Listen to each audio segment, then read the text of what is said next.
For years, the Streamlight TLR7A has been my go-to weapon light. It's been on my carry guns for as long as I can remember. But after running the Olight PLX, I'm not sure this is still the best option. Higher output, more features, and a better price. So we're going to put these two head to head and see why the Olight PLX may just be replacing my longtime favorite. So like I said, I'm no stranger to Streamlight products. I have quite a few of these TLR7As on my Pistolas. I have one of the TLR7 subs. I've got the TLR1s. I've got those as well. But here lately, I've gotten really into Olight lights, and there's just a lot of bang for your buck. And that's kind of what I want to go over with you guys, and like I said, show you why this is probably going to be replacing my longtime favorite. So first and foremost, the light is a very nice looking light. I like the way it looks. It definitely fits the personality of the X-Crack right here. I like that a lot. And if you look toward the front, you can actually see there are 3 LEDs. So this has 2 different modes. It has a flood mode and a throw mode, and you swap between them with this switch here. You've got one mode and then back and forth.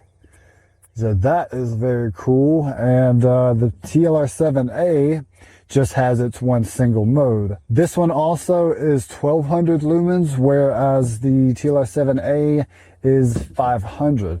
Now I think they do have a higher output version. I think they have one now that may be 1000, but it's quite expensive compared to these. This one also is rechargeable. I do like that, and I've not had to recharge it since I've had it. Also, one thing I really like what they did is this this lock that they have. So on the screw, there is a tiny little pin with a detent, and as you tighten it, it sort of falls into those grooves and it will not let that back itself out of there.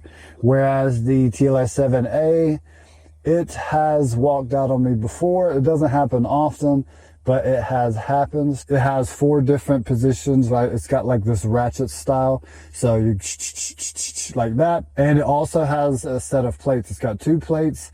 Both those plates can be reversed. So you kind of end up with anywhere from like 12 to 16 different positions you can put this light in. So that is very cool as well. Now, as far as Olight products, or weapon lights rather, the common complaint is holster fitment. So that, I am happy to say, is no longer the case.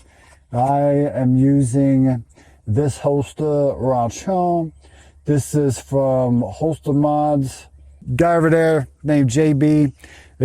He does really great work. It's very affordable, has a huge variety of fitments. We actually have 2 other holsters from him for the Olight PLR, PLS series, the Valkyrie. I like those lights as well. And so again, I've definitely been testing out a lot of Olight stuff here lately, and I'm definitely pleased with the products. So one question I have though regarding these is, does it affect your shootability, right? And what I mean by that is, does it help or hinder, right? Because sometimes a light can be a little too heavy and cause the gun to dip and force you to kind of bring it back up every time you shoot. And sometimes it can actually even it out to where it just like comes back naturally. You get a nice return to 0.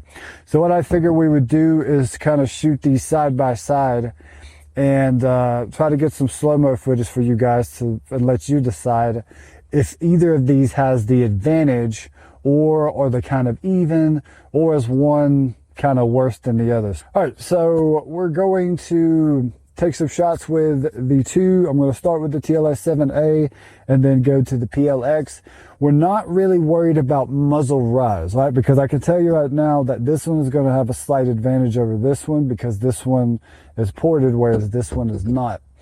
What I want you guys to focus on is when it comes up, how much does it dip before I get it right back to 0? And that will kind of let us know, you know, whether one of these has the leg up over the other, and then you guys can let me know what you think in the comments.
All right, so as far as my feeling, right, what I felt and what I perceived, it was kind of mixed. The first time I shot the TLR7A, I felt it was a very consistent return to 0. And then the second time I did, I felt it was a little less so. And I'm thinking maybe the first time around I had a little bit better of a grip. Not sure. It's hard to say with this one as well because, like I said, it's ported, and so it's very easy to get back on the 0 because it doesn't rise as much. So there's a bit of a variable there, but otherwise, I mean, these are basically the same gun, right? Both P365X macros, both with the quote comp on the ends. The only difference is this one has 4 inline ports to it.